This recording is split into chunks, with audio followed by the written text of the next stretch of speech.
talking The Exorcism of Anna Ecklund, and this is written and directed by Andrew Jones, who sadly passed away. This is a 2016 movie that stars Lee Bane, a frequent Andrew Jones collaborator. And this was actually based on a true story, although that was I think it was in the 1920s in America, whilst this is set in modern day Wales. So it is obviously only inspired by, so to speak. Okay, so what's the story?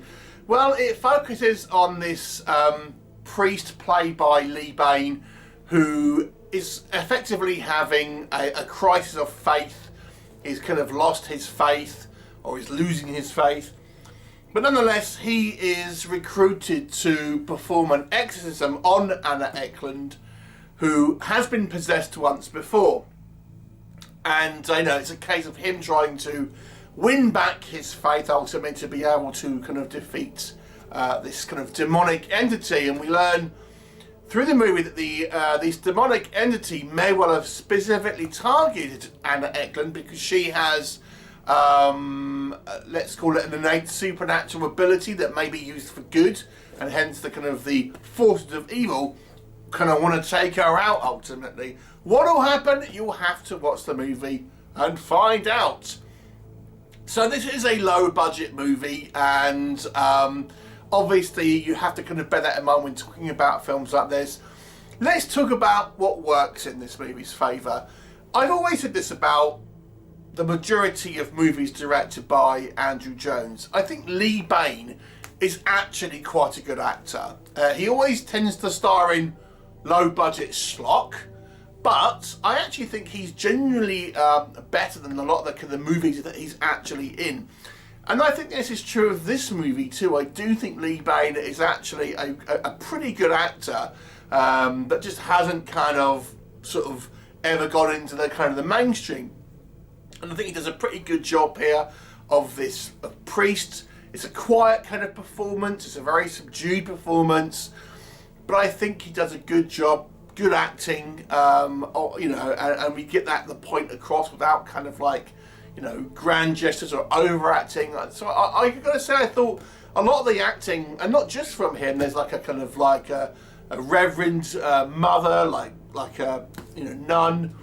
Again, I thought was a kind of a good performances. There's other kind of at least okay performances in this movie. So generally speaking, I would say the majority of acting in this movie is good.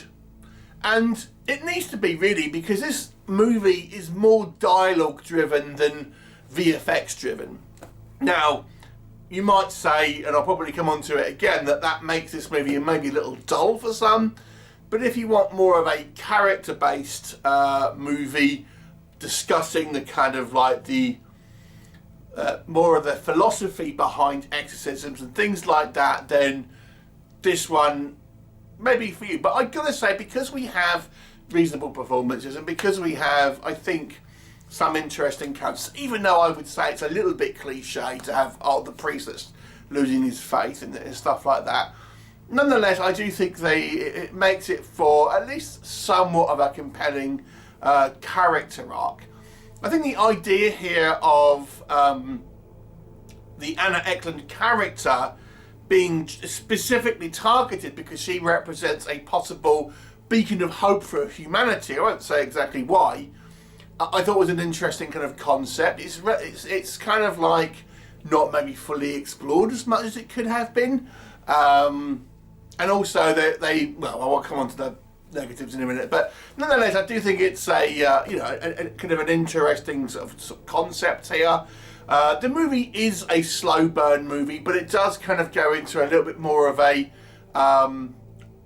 higher octane style movie towards the end.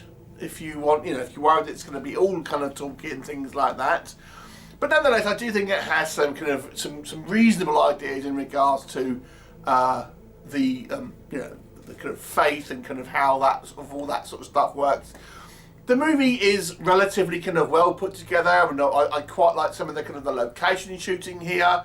It looks low budget, but it's not like you know, we at least have a couple of kind of well shot kind of like sequences in kind of like location shooting and things like that, which I think again it makes it look at least capable.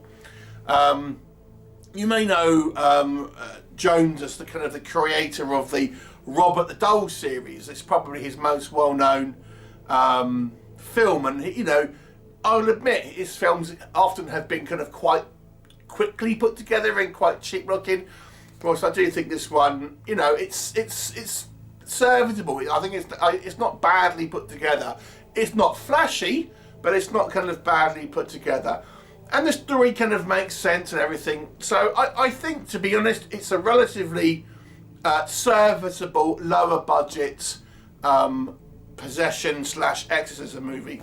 What doesn't work? I mean, as I've kind of alluded to, I do feel there's a legitimate argument here to say maybe this movie is a little bit too talky and could be considered dull by some.